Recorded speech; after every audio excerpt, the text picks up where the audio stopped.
Everyone, a very warm welcome to Skill Shot. इस video में हम बात करेंगे कि कैसे हम टीडीएस का एंट्री प्रॉपर्ली कर सकते हैं टैली प्राइम में। काफी बार हमें ये कंफ्यूजन रहता है कि कैसे आखिर एंट्री किया जाए और उसका इम्पैक्ट किस रिपोर्ट्स में आता है। तो ये सारी बातें डिटेल्स में हम पढ़ेंगे। सबसे पहले कंपनी क्रिएट कर रही हूँ मैं, जिसमें मैंने TDS entry in tally prime करके कंपनी खोला है और इसका फाइनेंशियल ईयर अप्रैल 23 और अप्रैल 23 बुक बिगनिंग फ्रॉम लिया है। अब इसको हम सेव कर देते हैं।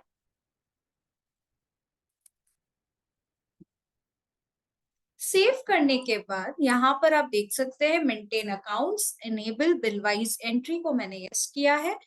मेंटेन इन्वेंट्री अगर आप चाहे तो कर सकते हैं और इंटीग्रेट अकाउंट्स विद इन्वेंट्री।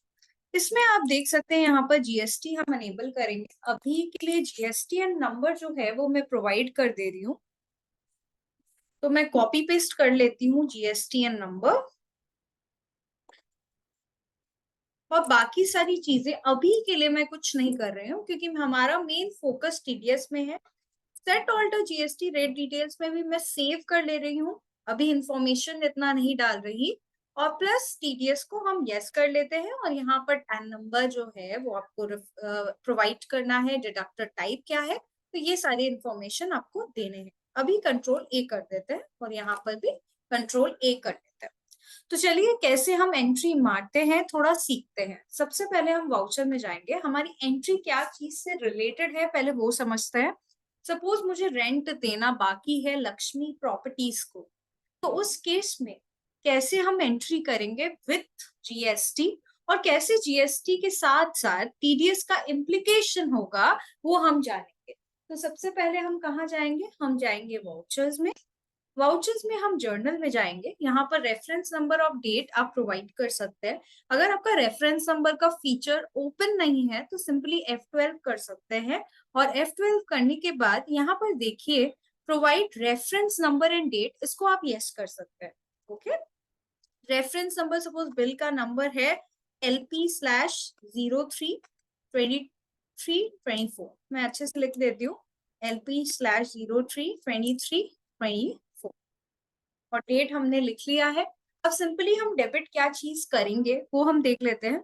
सबसे पहले हम क्रिएट करते हैं रेंट अकाउंट, ऑल्ट सी करके हम रेंट क्रिएट करते हैं। रेंट जो है हमारा इनडायरेक्ट एक्सपेंस में आएगा अगर ये रिलेट कर रहा है ऑफिस को।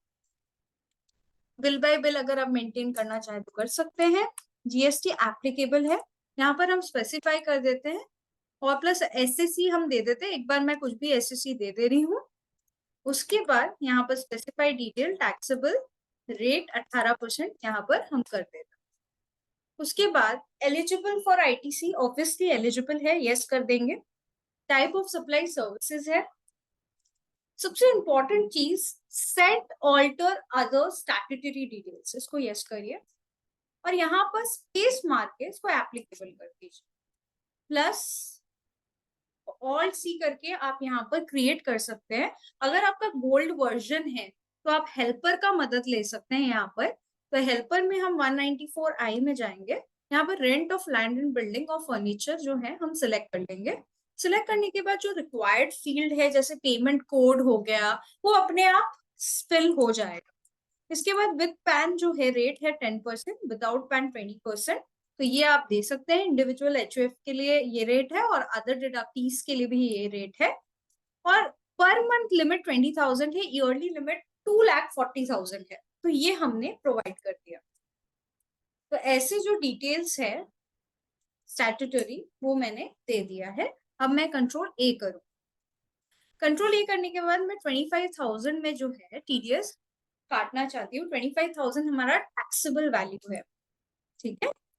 इसके बाद कंट्रोल ए करके आगे बढ़ेंगे। डेबिट क्या करना है, ऑब्वियसली डेबिट हमारा इनपुट सीजीएसटी होगा। तो ऑल सी करके यहाँ पर इनपुट सीजीएसटी किसके अंदर आएगा, ड्यूटीज एंड टैक्सेस के अंदर ये जीएसटी होगा और सीजीएसटी में रहेगा। सबसे important is TDS applicable, obviously GST पे टीडीएस नहीं लगता इसलिए इसको नॉट एप्लीकेबल कर देंगे, ठीक है। 25,000 का अगर हम 9% करें कैलकुलेट ऑल्ट सी करके अमाउंट पे, तो 2250 आता है। अब सिंपली हम डेबिट क्या करेंगे, इनपुट SGST मैं ऑल्ट सी करके क्रिएट कर रही हूँ, ये भी ड्यूटीज एंड टैक्सेस के अंदर आएगा, GST में आएगा और SGST में आएगा। यहाँ पर नॉट एप्लीकेबल रहेगा, TDS एप्लीकेबल नहीं है। यहाँ पर 2250 हमको देना है। तो क्रेडिट में हम लक्ष्मी प्रॉपर्टीज बना लेते हैं, ऑल्ट सी लक्ष्मी प्रॉपर्टीज, ये हमारा सन्ड्री क्रेडिटर है। Bill bye bill yes, TDS deductible obviously yes, deducted type suppose ये इंडिविजुअल है तो इंडिविजुअल रेसिडेंट हम ले लेते हैं। अब सबसे इंपॉर्टेंट पार्ट जो हमेशा कंफ्यूज होता है कि क्या है ये deduct TDS in same voucher, क्या हमको इसी वाउचर पे TDS डिडक्ट करना है? काफी लोग एक ही वाउचर में TDS काट लेते हैं, जिस कारण कुछ गड़बड़ होता है। क्या गड़बड़ होता है, क्या प्रॉब्लम होता है अगर सेम वाउचर में हम TDS काटेंगे? तो वो देखते हैं। तो एक बार के लिए मैं यस करती हूँ कि यस मैं चाहती हूँ कि TDS जो है वो इसी वाउचर में डिडक्ट हो, तो मैं यहाँ पर यस कर लेती हूँ। ओके, और rent of land and building मैं सिलेक्ट कर लेती हूँ। यहाँ पर देखिए यस मैंने किया एक बार के लिए, ताकि आपको मैं समझा सकूं। Rent of land and building को मैंने सिलेक्ट कर लिया। अब यहाँ पर जो है सबसे इंपॉर्टेंट पैन नंबर है। अगर आप पैन नंबर नहीं दे रहे पार्टी का तो TDS 20% के रेट से कटता है, ये हम लोग सबको पता है। ठीक है, तो यहाँ पर हम लोग कॉपी कर लेते हैं ये वाला, सपोज पैन नंबर है मेरा, Ctrl+C करके हम कॉपी करते हैं, Ctrl+V करके पेस्ट करके आगे बढ़ते हैं। GSTN नंबर दे देते हैं, सिंस ये GST रजिस्टर्ड पार्टी है तो यहाँ पर हम GSTN नंबर सिंपली कॉपी कर लेते हैं। ठीक है, एक्सेप्ट कर लेते हैं। अब आप देखिए कि ये 27,000 जो है वो दिखा रहा है, तो ऑब्वियसली रिमेनिंग अमाउंट कितना रुपया TDS कट गया, 29,500, और यहाँ पर 27,000 खुद पे खुद उसने ले लिया, क्योंकि उसने 2,500 जो 10% है 25,000 पे, जो टैक्सेबल वैल्यू पे 10% है, उसने क्या कर लिया है, डिडक्ट कर लिया, इसलिए यहाँ पर ऐसा आ रहा है। फिर हम लोग न्यू रेफरेंस करेंगे। ठीक है, यहाँ पर हम लोग कर लेंगे 27,000, 27,000 सिलेक्ट कर लेंगे। अब क्रेडिट वापस हमको क्या करना है, TDS payable on rent, alt C करके हम बना लेते हैं, TDS पेबल ऑन रेंट, ये आपका ड्यूटीज एंड टैक्सेस में जाएगा, TDS rent of land and building, तो ऐसे हमारा ये आ जाएगा। Ctrl+A हम कर लेंगे, तो रिमेनिंग 2,500 जो है वो यहाँ पर रिफ्लेक्ट हो रहा है। अगर आप देखें तो यहाँ पर जो है 2,500 हमारा रिफ्लेक्ट हो रहा है। ठीक है, क्योंकि 25,000 पे 10% TDS कट गया। अब ये तो ठीक है कि मैम ऐसे एंट्री करे या नहीं करे कि सेम वाउचर में TDS कट रहा है। अब अगर आप देखोगे इसका इफेक्ट कहाँ कहाँ जाएगा, थोड़ा अच्छे से समझते हैं। तो एक्सेप्ट कर लेते हैं। इसका इफेक्ट सबसे पहले डी डिस्प्ले स्टैट्यूटरी रिपोर्ट में आप जाओगे और TDS रिपोर्ट में 26Q, देखिए 26Q में रिडक्शन एट नॉर्मल रेट में जो असेसेबल वैल्यू है, जो टैक्सेस ले रहा है, वो सारा डिटेल्स यहाँ पर फ्लो हो रहा है। अगर आप देखना चाहें तो यहाँ पर देख सकते हैं। प्लस अगर और कहाँ जाएगा, डी स्टैट्यूटरी रिपोर्ट, ओ GST रिपोर्ट, सिंस ये GST 2B में जाने वाला है, यहाँ पर आप देख सकते हैं यहाँ पर 2B में रिफ्लेक्ट हो रहा है। ये हमारे लिए ITC है, जो 2,250 जो है ITC भी रिफ्लेक्ट हो रहा है। तो ये सब हम लोगों को देखना होगा। प्लस 3B में भी ITC में रिफ्लेक्ट होगा, तो 3B में भी आप देख सकते हैं यहाँ पर ITC में हमारा रिफ्लेक्ट हो रहा है। ठीक है, यहाँ तक तो कोई प्रॉब्लम नहीं है। बोलेंगे मैम कोई तो प्रॉब्लम नहीं है, आप क्यों बोल रहे हो प्रॉब्लम है? तो आप सिंपली कहाँ जाओगे, TAL मतलब लेजर में। अब लक्ष्मी प्रॉपर्टीज को आप देख रहे हो कि नेट में यहाँ पर दिखा रहा है 27,000, तो मुझे समझ में ही नहीं आएगा कि मैंने कितने अमाउंट का सर्विस लक्ष्मी प्रॉपर्टीज से लिया। क्यों? क्योंकि नेट में 27,000 दिखा रहा है, तो हमको पता ही नहीं चलेगा कि आखिर मैंने उससे कितना अमाउंट ऑफ सर्विस लिया, जबकि मैंने सर्विस तो लिया था उससे 25,000, 2,002, ये GST का भी अमाउंट था। तो ये क्लैरिटी नहीं हो पा रही है, क्योंकि नेट फिगर आफ्टर TDS जो है वो आ रहा है। तो एक प्रॉपर क्लैरिफिकेशन जो है वो होना मुश्किल हो जा रहा है।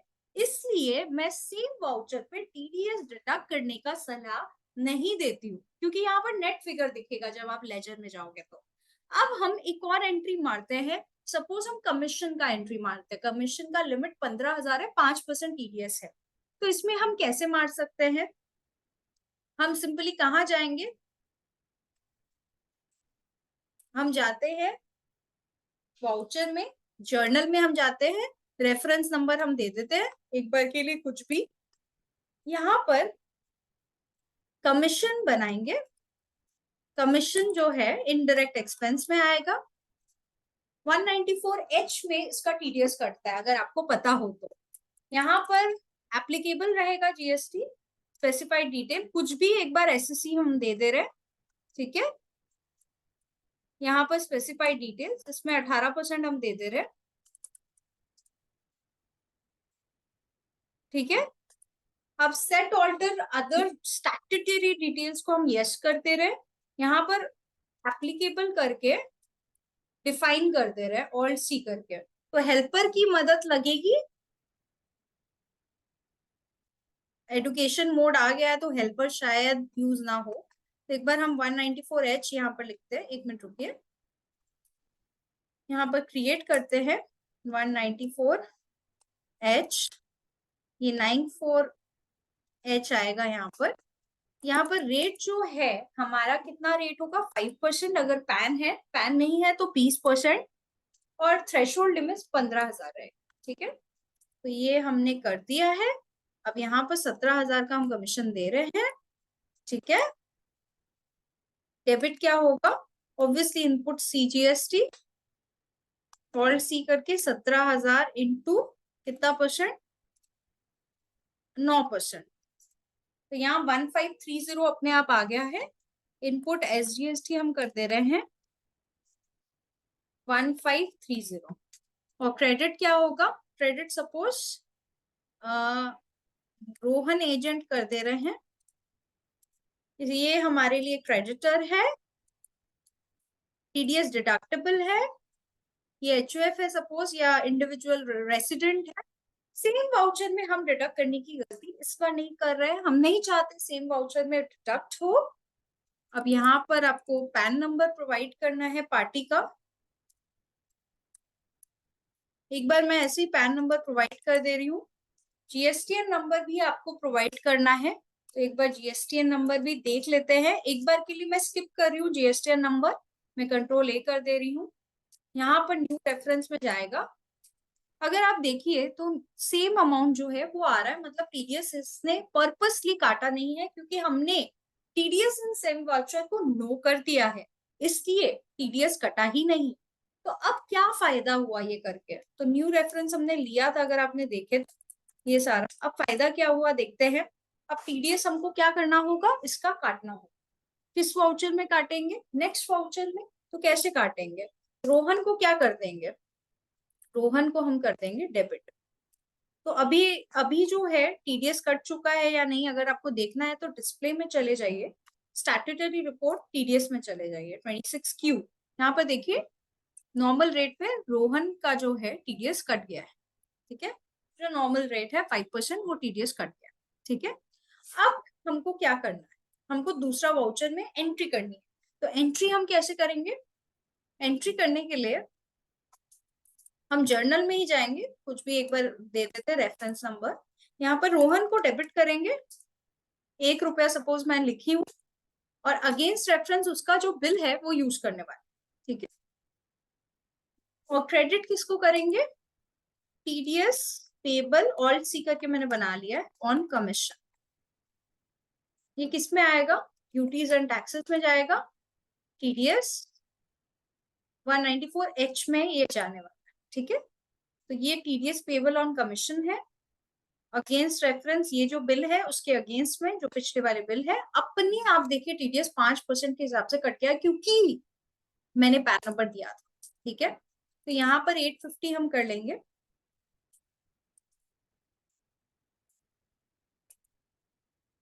850 हम लिख देते हैं, और यहाँ पर भी हम बैक स्पेस करके 850 लिख देते हैं। तो आप देख सकते हैं हमारा एंट्री जो है वो हो चुका है। अब इसका इम्पैक्ट क्या है, व्हाट इज द इम्पैक्ट, अगर आप DAL में जाएंगे और रोहन में जाएंगे तो देखिए फर्क साफ है कि टोटल अमाउंट जो है वो नेट करके नहीं दिखा रहा है, उसके बाद जो है TDS दिखा रहा है। तो इससे हमारा काफी फायदा हो रहा है कि इतना उसको देना था लेकिन हमने TDS काटा है। तो ये क्लैरिटी जो है सेम वाउचर में अगर हम नो करते हैं तो हो जाती है, क्योंकि क्लैरिटी हो रही है ना, पता चल रहा है हमको कि इतना हमको क्या काटा है, इसका TDS जो है वो डिडक्ट किया है और इतना हमारा टोटल अमाउंट है। तो होप आपको ये समझ में आया होगा। कैसा लग रहा है हमारा वीडियो का सफर, जरूर बताइए। वीडियो अच्छा लगता है तो लाइक कीजिए, कमेंट कीजिए कैसा लग रहा है। Thank you so much everyone for your time and patience.